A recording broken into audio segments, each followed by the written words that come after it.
छठा लघु आवर्त, दूसरा हाँ दूसरा आवर्त में तत्वों की संख्या, दूसरे आवर्त में तत्वों की संख्या 8 ना होगा, उसे क्या कहा गया? लघु आवर्त। अति लघु आवर्त पहले आवर्त को, क्यों? तत्वों की संख्या उसमें सबसे कम है, मात्र 2 है। अब सुनिए, बहुत सारा क्वेश्चन बनता है जिसमें आप लोग को पूरा जब पढ़ाया गया चैप्टर में तो बहुत बातें बताया गया, उसके बाद भी कुछ ऐसी बिंदुएं होती है जो उसमें नहीं बताया गया, छूट गया। हम बोले थे क्वेश्चन वाइज करके उसे हम लोग देख लेंगे, याद भी कर लेंगे और पढ़ भी लेंगे। तो अब ये कुछ टॉपिक आपको बताया जा रहा है, जैसे कि कहा पहला क्वेश्चन में कि आधुनिक आवर्त सारणी में वर्ग एवं आवर्त का अनुपात पूछा है। देखिए क्वेश्चन किसी भी प्रकार से पूछ सकता है, वर्ग एवं आवर्त का अनुपात कितना होता है? तब वर्ग कितनी होती है, आवर्त कितनी होती है? हो गया 18:7। यही क्वेश्चन के उलट के पूछ देता, आवर्त और वर्ग का अनुपात क्या होगा? 7:18। क्लियर। अगला बिंदु है कि तत्वों के आवर्त सारणी का जनक किसे माना गया? वही बात है, मेंडलीफ को जनक माना गया है। आवर्त सारणी का जनक किसे माना जाता है? हाँ, मेंडलीफ को। यही क्वेश्चन को उलट के पूछेगा कि आवर्त सारणी का निर्माण सबसे पहले किसने किया? मेंडलीफ ने किया। आगे के बिंदु है कि आवर्त सारणी की सबसे हल्की गैस किसे कहा जाता है? हाइड्रोजन सबसे हल्की गैस है, एवं सबसे हल्की अक्रिय गैस यदि पूछ दे हीलियम, सबसे हल्की अक्रिय गैस हीलियम। आगे है आवर्त सारणी का सबसे बड़ा आवर्त किसे माना गया है? 6 को। सबसे बड़ा आवर्त किसे माना गया है? 6 को। और सबसे छोटा आवर्त किसे माना गया है? आवर्त 1 को। आवर्त सारणी के 17वें वर्ग को क्या कहा जाता है? हाइड्रोजन वर्ग के नाम से किस वर्ग को जाना जाता है? 17वें वर्ग को हाइड्रोजन वर्ग कहा जाता है। इसमें मुक्त इलेक्ट्रॉन की संख्या कितनी होती है? या क्वेश्चन इसी तरह से कह दे, मुक्त इलेक्ट्रॉन मतलब क्या? संयोजी इलेक्ट्रॉन। संयोजी इलेक्ट्रॉन मतलब हम लोग पढ़े हैं, बाहरी कक्षा में उपस्थित इलेक्ट्रॉन की संख्या क्या कहलाता है? संयोजी इलेक्ट्रॉन। अब संयोजी इलेक्ट्रॉन को क्या कहा गया? मुक्त इलेक्ट्रॉन। 17वें वर्ग में संयोजी इलेक्ट्रॉन की संख्या कितनी होगी? 7। 17वें वर्ग में मुक्त इलेक्ट्रॉन की संख्या कितनी होगी? 7। और 17वें वर्ग की संयोजकता कितनी होगी? 1। संयोजी इलेक्ट्रॉन 7 गो है, उसको पूरा अष्टक पूरा करने के लिए 1 इलेक्ट्रॉन चाहिए। और संयोजकता में सब लोग पढ़े हैं क्या? आदान या प्रदान, मतलब त्याग या ग्रहण किए गए इलेक्ट्रॉनों की संख्या ही संयोजकता कहलाता है। तो इसकी बाहरी कक्षा में 7 इलेक्ट्रॉन होगा, अष्टक पूरा करने के लिए कै गो? 1 क्या करेगा? ग्रहण करेगा। 1 ग्रहण करेगा तो ग्रहण किए गए इलेक्ट्रॉनों की संख्या संयोजकता कहलाता है। तो हम लोग इसकी संयोजकता पूछेगा तो 1 चुनेंगे, और संयोजी इलेक्ट्रॉन की संख्या पूछेगा तब 7 चुनेंगे। अब आगे की बिंदु देख रहे हैं कि आवर्त सारणी में सबसे ज़्यादा क्रियाशील, सबसे ज़्यादा क्रियाशील, अब यहाँ पर पूछता है कभी धातु कभी अधातु, तो सबसे ज़्यादा क्रियाशील अधातु क्या हो जाएगा? फ्लोरीन। सबसे ज़्यादा क्रियाशील अधातु, सबसे ज़्यादा क्रियाशील अधातु क्या है? फ्लोरीन। सबसे ज़्यादा क्रियाशील अधातु फ्लोरीन। सबसे ज़्यादा पाए जाने वाला अक्रिय गैस कौन है? आर्गन। आवर्त सारणी में जितने भी अक्रिय गैस है, हम लोग पढ़े थे ट्रिक से, हे ने अगर कर जीरो रन, उसमें से सबसे ज़्यादा मात्रा में पाया जाने वाला अक्रिय गैस कौन है? आर्गन है। सबसे ज़्यादा पाए जाने वाला अक्रिय गैस आर्गन है। कहेगा कि वायुमंडल में सबसे ज़्यादा पाया जाने वाला गैस नाइट्रोजन। मात्रा चलिए, अच्छा सबसे लास्ट में जो नया तत्व जोड़ा गया है जो गैसीय अवस्था में है क्या है? हाँ, ओगनसन ना। संकेत क्या है? ओजी। परमाणु क्रमांक 118। देखिए आवर्त सारणी में गैसों की कुल संख्या 11 हो गया। सफेद सोना पूछता है कि सफेद सोना के नाम से किसे जाना था? प्लैटिनम को जाना जाता है ना। और काला शीशा कहेगा, काला अधातु कहेगा, काला जो तारों में सर्वाधिक मात्रा में पाए जाने वाला तत्व कौन होता है? हाइड्रोजन। तब ना नेविगेशन लाइन होता है, सौर ऊर्जा में नेविगेशन लाइन। अब देखिए हाइड्रोजन तत्व, इसका उष्मीय मान सबसे ज्यादा होता है।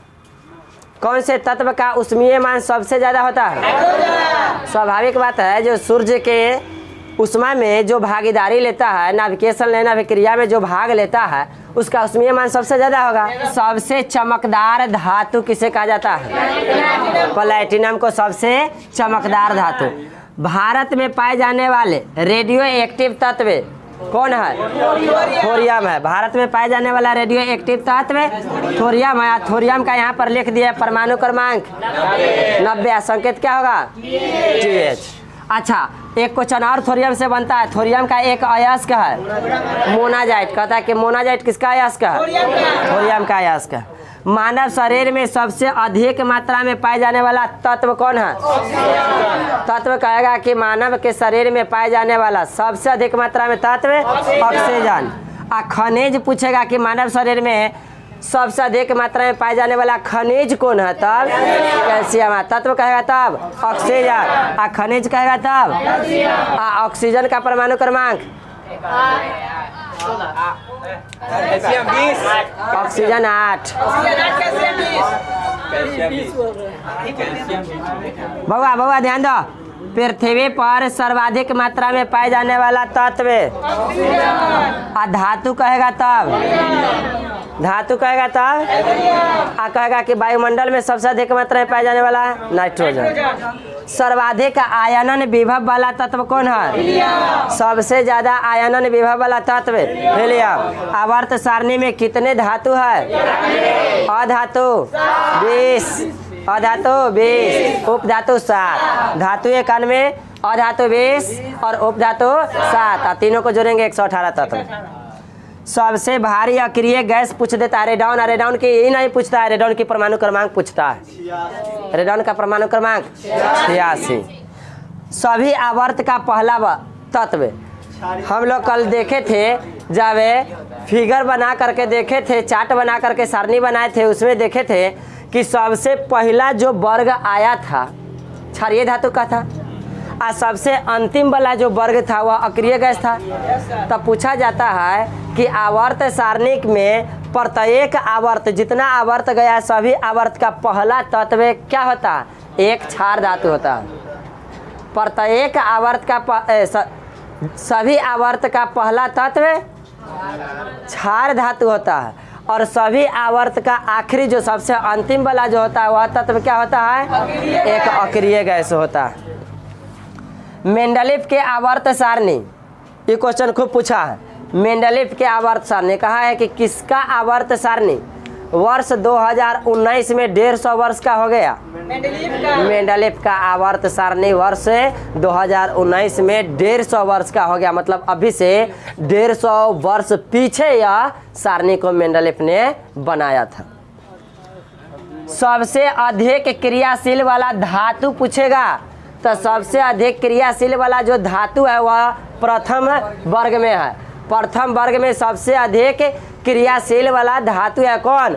सोडियम पोटेशियम है ना। सबसे पहला का वर्ग में कौन कौन है? Lithium sodium potassium. Lithium sodium potassium ये सबसे अधिक क्रियाशील धातु है और इसकी अवस्था ठोस में तो है लेकिन मुलायम है। ठोस में है लेकिन अधिक मुलायम है। क्वेश्चन पूछता है कि कौन से ऐसे धातु है जिसे चाकू से काटा जा सकता है? और सबसे ज़्यादा आता है सोडियम ना। तो याद कर लो, लिथियम सोडियम पोटेशियम, तीनों लिथियम सोडियम पोटेशियम इन सभी को चाकू से काटा जा सकता है। सब मुलायम होता है और सब अधिक क्रियाशील होता है। अब कुछ ऐसे तत्व है प्रकृति में पाए जाने वाला आवर्त सारणी का कुछ ऐसा तत्व है जिसे बहुत सारा क्वेश्चन बनता है। एक ही तत्व है और क्वेश्चन उससे बहुत बनता है। तो वैसे कुछ महत्वपूर्ण तत्वों के बारे में भी देख लेते हैं। सबसे पहला क्या है? हाइड्रोजन। अब हाइड्रोजन से देखिए 10 बातें बन रहा है। 10 क्वेश्चन केवल हाइड्रोजन से, इससे ज़्यादा होगा। अभी 10 बताया जाता है कि इतना क्वेश्चन खूब नचता है हाइड्रोजन के बारे में। तो सबसे पहले हाइड्रोजन के बारे में क्या जानेंगे? हाइड्रोजन का परमाणु क्रमांक और हाइड्रोजन का परमाणु भार। हाइड्रोजन का परमाणु क्रमांक 1 और परमाणु भार भी 1। हाइड्रोजन का संकेत H और यह सबसे हल्का गैस होता है। कैसा गैस होता है? हल्का गैस होता है। चलिए, हाइड्रोजन सबसे हल्की गैस है, यह सर्वाधिक ज्वलनशील है, इसे भविष्य का ईंधन कहा जाता है। भविष्य का ईंधन किसे कहा जाता है? हाइड्रोजन को। तो हाइड्रोजन का स्मीयमान सर्वाधिक होता है। हाइड्रोजन को ही आवारा तत्व के नाम से जाना जाता है। खूब पूछता है आवारा तत्व किसे कहा जाता है? हाइड्रोजन को आवारा तत्व। अच्छा, हाइड्रोजन में सबसे ज़्यादा इम्पोर्टेंट बात यह है कि इसमें न्यूट्रॉन नहीं होता है। हाइड्रोजन में न्यूट्रॉन नहीं होता है, इसमें केवल प्रोटॉन होता है। इसीलिए ना हाइड्रोजन को प्रोटॉन भी कहा जाता है। कभी कभी हाइड्रोजन को प्रोटॉन के नाम से भी जाना जाता है। परीक्षा में पूछ देगा, क्वेश्चन देगा इनमें कौन प्रोटॉन है, तत्व के नाम लिखेगा, तब हम लोग चुनेंगे किसे? हाइड्रोजन को। हाइड्रोजन क्या है? प्रोटॉन है। उसमें न्यूट्रॉन नहीं होता है, केवल प्रोटॉन होता है, इसलिए हाइड्रोजन को प्रोटॉन के नाम से भी जाना जाता है। हाइड्रोजन एक अधातु है, लेकिन इसे आवर्त सारणी में कहाँ रखा गया? धातु वाले वर्ग में रखा गया। हाइड्रोजन रंगहीन, गंधहीन एवं स्वादहीन होता है। हाइड्रोजन के 3 समस्थानिक होते हैं। कौन कौन? प्रोटियम, ड्यूटेरियम और ट्राइटियम। पूछेगा क्वेश्चन, ट्राइटियम किसका समस्थानिक है? हाइड्रोजन का। प्रोटियम किसका समस्थानिक है? हाइड्रोजन का। उसके बाद है ड्यूटेरियम किसका समस्थानिक है? हाइड्रोजन का। हाइड्रोजन के कितने समस्थानिक? 3। तो हाइड्रोजन के बारे में मुख्य रूप से 10 बातें देखिए। अब दूसरे तत्व को देखेंगे। आप देख रहे हैं किसको? लिथियम को। लिथियम का तो संकेत क्या है? Li। लिथियम का परमाणु क्रमांक 3 एवं परमाणु भार 7। लिथियम का परमाणु क्रमांक 3 और परमाणु भार 7। यह सबसे हल्का धातु है। पूछता है सबसे हल्का धातु लिथियम। सबसे हल्का धातु लिथियम।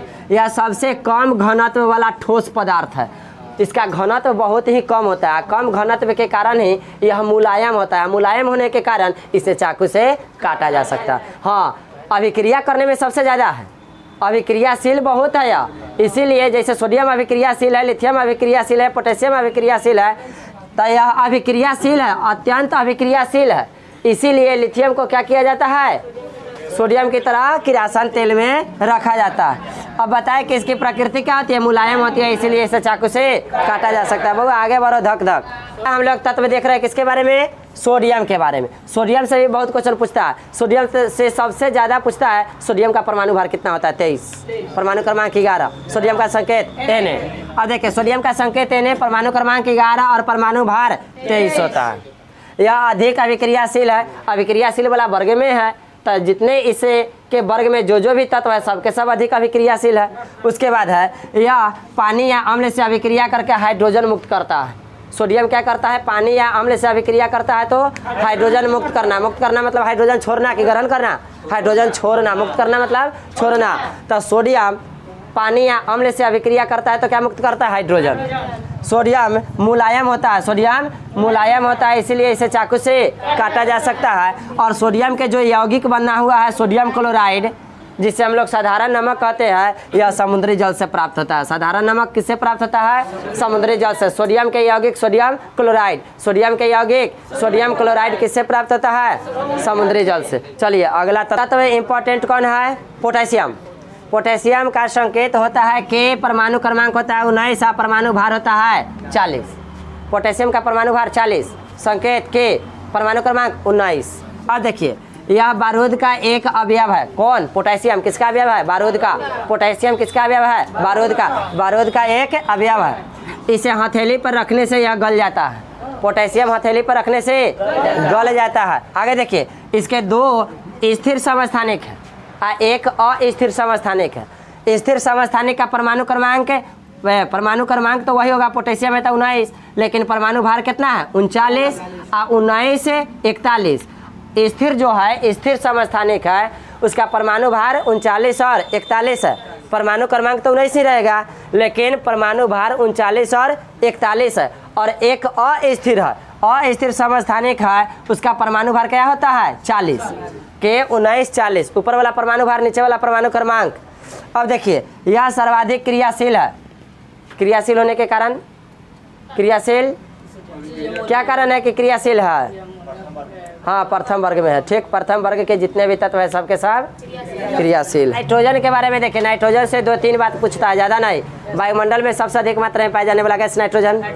उसके बाद इसका पूछ देगा परमाणु क्रमांक 7, अपरमाणु भार 14, संकेत N। इतना बात जान गए नाइट्रोजन के बारे में। अच्छा, इसकी अवस्था क्या है? गैसीय है, सब आदमी जानते हैं। उसके बाद पृथ्वी पर हो ही गया यह रंगहीन गंधहीन वाला गैस, रंगहीन गंधहीन एवं स्वादहीन वाला गैस है। इसका उपयोग, हाँ, नाइट्रोजन के उपयोग से क्वेश्चन पूछता है। नाइट्रोजन का उपयोग कहाँ कहाँ होता है? जितना भी हम लोग कुरकुरे खाते हैं या नमकीन खाते हैं या चिप्स खाते हैं, उस पैकेट में रहता है मटेरियल थोड़ा सा, आई गैस को भर करके उसे फुला करके बरका उकले रहता है कि ठग लेता है हम लोग को। सही बात है। इसका उपयोग गाड़ी के टायर में भी होता है। कहाँ होता है? गाड़ी के टायर में। गाड़ी के टायर में भी नाइट्रोजन गैस भरा जाता है, नमकीन के पैकेट में और चिप्स के पैकेट भरने में किया जाता है। ऑक्सीजन के बारे में थोड़ा सा देख लेते हैं, ऑक्सीजन की विशेषताएं। ऑक्सीजन क्या है? ऑक्सीजन का संकेत O होता है, परमाणु क्रमांक 8 होता है और परमाणु भार 16 होता है। ऑक्सीजन का संकेत O, परमाणु क्रमांक 7, परमाणु भार 16। वायुमंडल में इसकी मात्रा होती है 21%। सबसे ज़्यादा नाइट्रोजन। क्वेश्चन को घुमा करके पूछेगा कि वायुमंडल में दूसरी सबसे अधिक मात्रा में पाया जाने वाला गैस कौन है? तब ऑक्सीजन। कितनी मात्रा में? इसे जारक या प्राणवायु के नाम से भी जाना जाता है। जारक या प्राणवायु के नाम से, जारक के नाम से ऑक्सीजन को, प्राणवायु के नाम से ऑक्सीजन को जाना जाता है। यह रंगहीन गंधहीन एवं स्वादहीन होता है। यह किसी वस्तु को जलाने में मदद करता है। भोज